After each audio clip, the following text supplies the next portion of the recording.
Rituals are an intrinsic part of life. They're found in every known human society. As community or cultural traditions, they mark special occasions and rites of passage. In religious and spiritual ceremony, ritual connects the human spirit with the divine. Ritual is as old as humans' first awareness of a power greater than themselves. Prayer, dance, music, sacred words, and other actions are part of ritual and demonstrate worship and reverence. They're a means of communication and an invitation for the divine to enter the worshiper's very existence. Now millions of women engage in ritual to celebrate the Mother Goddess, goddesses of myriad forms, and even the goddess within themselves. Hi, I'm Meloney. In this episode, you'll see the positive power of ritual and how it can help you to tap into the great goddess and the goddess in you. This is Rise of Venus.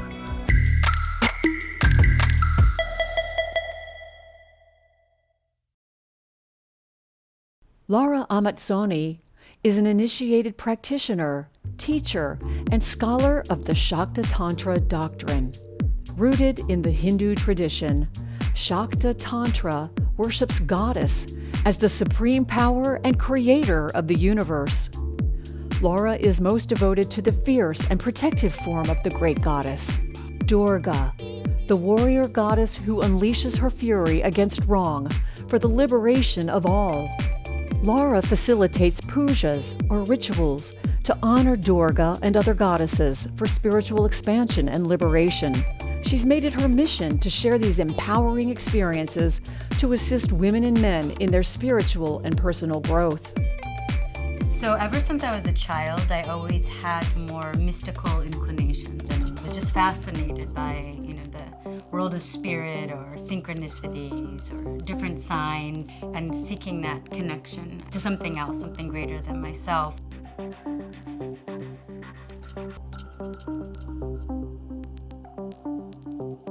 I always felt that there was something missing. When I was in undergraduate school, I went to that I had, and it wasn't very strict, but I was missing the magic. One of my majors was women's studies, and I came across women's spirituality material.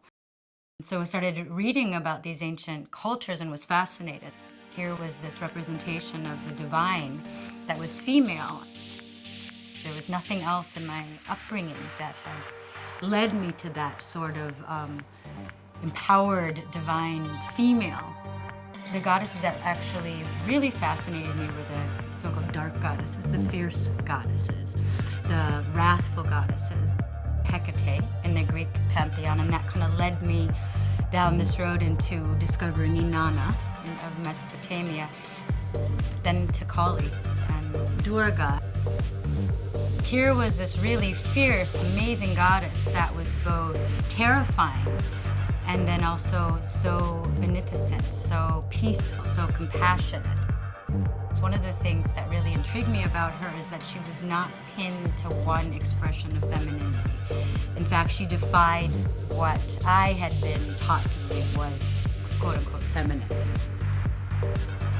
My fascination with them came from my own life struggles, particularly around a lot of physical challenges, a lot of health challenges, and having a really severe background of abuse. And so I found that there was something just very comforting and very familiar and a very strong sense of protection. Durga has a really powerful myth that I feel is really fitting for these times and the challenges that we're facing on so many different levels. Long ago, a dark force named Mahishasura received a mystical practice that would allow him to be so strong he'd be unstoppable. Soon he created chaos and destruction in the world and the heavens. No god could stop him. Desperate to end the terror, the great goddesses and gods joined together to invoke the fiercest force possible. What emerged from their collective energy was a ferocious and beautiful feminine presence, Durga, mounted on her mighty feline, with 8 arms, each carrying a special weapon. In a flash, she dashed off to battle the demon. With fiery intensity never seen before, Durga successfully laid to waste Mahishasura, and the world returned to peace.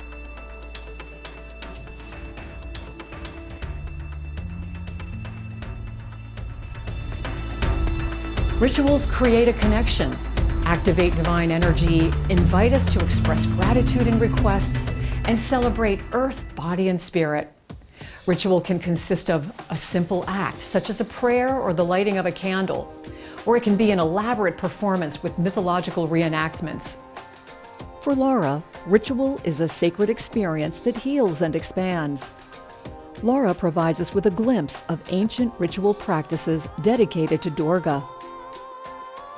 The word for ritual in Sanskrit is puja, and it comes from two other Sanskrit words. One, punya, which means wholeness, and the other is from jata, which means to birth.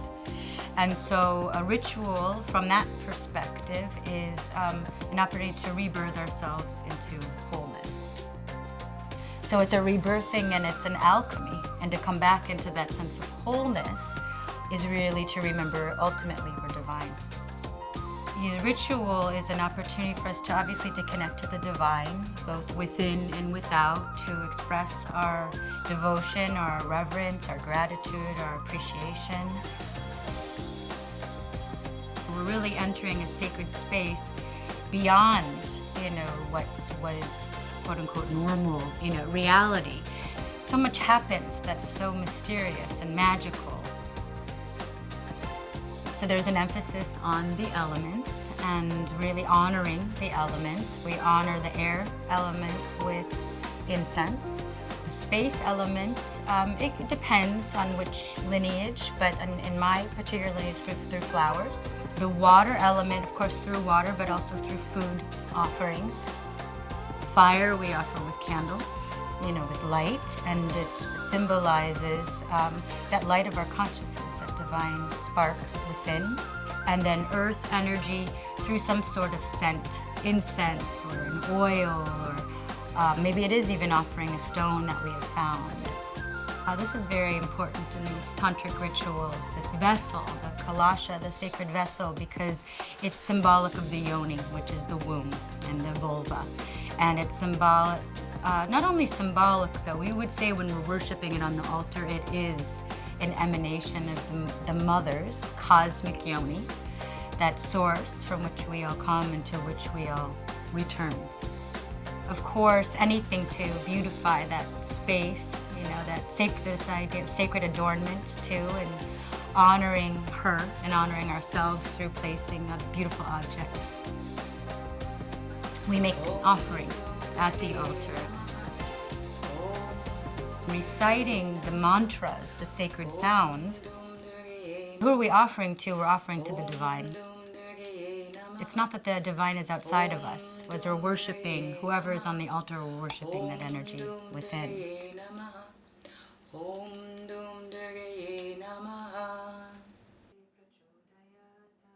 A beautiful way to connect and to slow down and, get out of our heads, get into our bodies. It's so much about embodiment and feeling the energy, feeling, from the Shakta Tantra perspective, the Shakti, the power, which literally means power, and it's a dynamic energy that animates existence.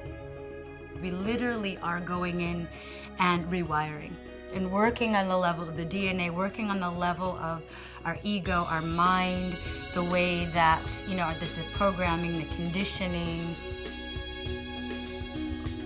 These goddesses, they bring up stuff. These are fields of consciousness. They've been anthropomorphized so we can relate to them, but the symbols, their iconography is not arbitrary. It relates directly to not only our own physical experience, but our energetic body, to subtle, unseen realms.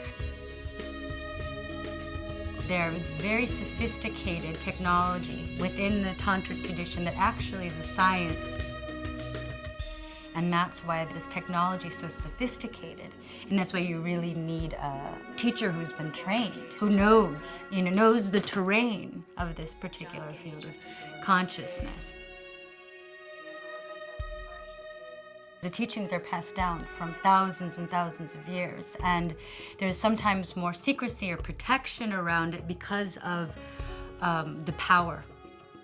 It's a living culture too, these goddesses out of South Asia, so that's really amazing, and it's such that we have access, you know, and we're not just guessing what she represents. So that there's this, you know, this tradition, these practices.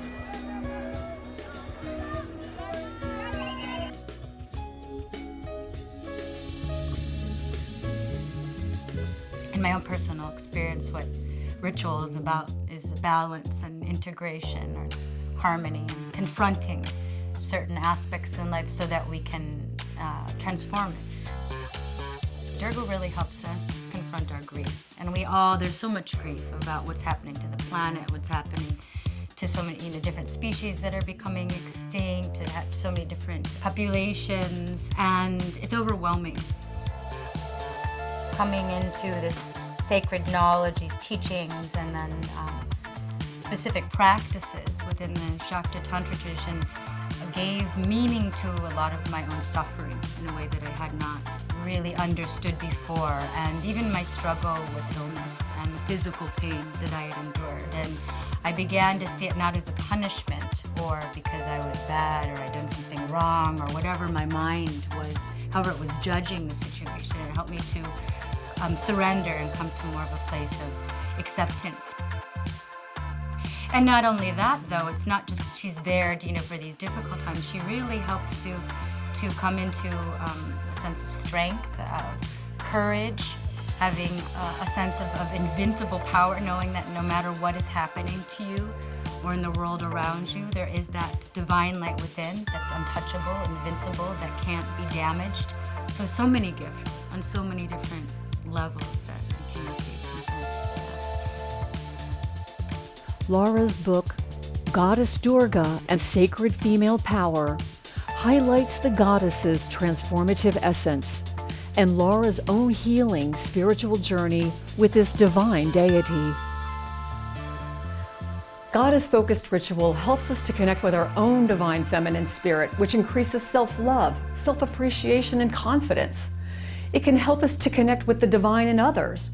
And I think it can also amplify the collective feminine and bring balance to the world. So if you're ready to connect with your spirit and touch the divine feminine, consider practicing a ritual today.